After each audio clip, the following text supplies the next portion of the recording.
২০০৪ সালে ৩৫ কোটি টাকা ব্যয়ে কুষ্টিয়ার রাজবাড়ী মহাসড়কের পাশে গড়াই নদীর উপর নির্মিত হয় সৈয়দ মাসুদ রুমি সেতু। তবে গেল ২০২৪ সালে ৫ই আগস্ট কুষ্টিয়ার এই সেতু টোল আদায় বন্ধ করে দেয় আন্দোলনকারী ছাত্র জনতা।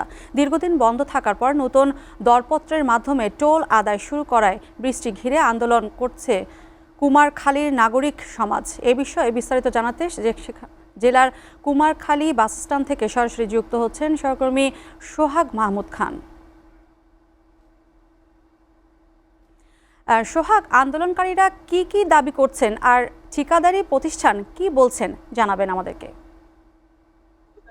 লিম্পা, এটি কুষ্টিয়ার কুমারখালী উপজেলার কুমারখালী বাস স্ট্যান্ড, অর্থাৎ এখান থেকে প্রায় 5 কিলোমিটার দূরে গড়াই নদীর উপরে নির্মিত সৈয়দ মাসুদ রুমি সেতু, যেটি ২০০৪ সালে ৩৫ কোটি টাকা ব্যয়ে নির্মিত হয়েছিল এবং তারপর থেকে কিন্তু এই অঞ্চলের মানুষের চলাচলের জন্য কিন্তু এই সেতুটি ব্যবহার হয়ে আসছে। এক কথায় ভোগান্তি লাঘবের জন্যই কিন্তু এই সেতুটি আসলে নির্মাণ করা হয়েছিল এবং তারপর থেকেই বিভিন্ন সময় বিভিন্ন ঠিকাদারি প্রতিষ্ঠান সেটা ইজারা নিয়ে কিন্তু আসলে এটা চালিয়ে আসছে এবং যার পরিপ্রেক্ষিতে কিন্তু ২০২৪ সালে অর্থাৎ ৫ আগস্ট ছাত্র জনতার আন্দোলনের মুখে কিন্তু এই সেতুর টোল আদায় বন্ধ করে দেওয়া হয়। এখানে তাদের আন্দোলনকারী যারা রয়েছেন তাদের সাথে কথা বলেছিলাম, তারা বলছেন যে মূলত এই সেতু ৩৫ কোটি টাকা ব্যয়ে নির্মাণ হলেও ১৫০ কোটি টাকার বেশি কিন্তু এখান থেকে রাজস্ব আয় করেছে সরকার, যার ফলে এই সেতুতে আর টোল আদায়ের প্রয়োজন নেই। অর্থাৎ এখান থেকে সাইকেল, ভ্যান, রিক্সা সহ যে সকল যানবাহন চলাচল করে সব যানবাহন থেকে কিন্তু টোল আদায় করা হচ্ছে। ওখানকার আন্দোলনকারীদের দাবি নিম্ন আয়ের মানুষের কাছ থেকে যে টোল আদায় করা হচ্ছে সেটি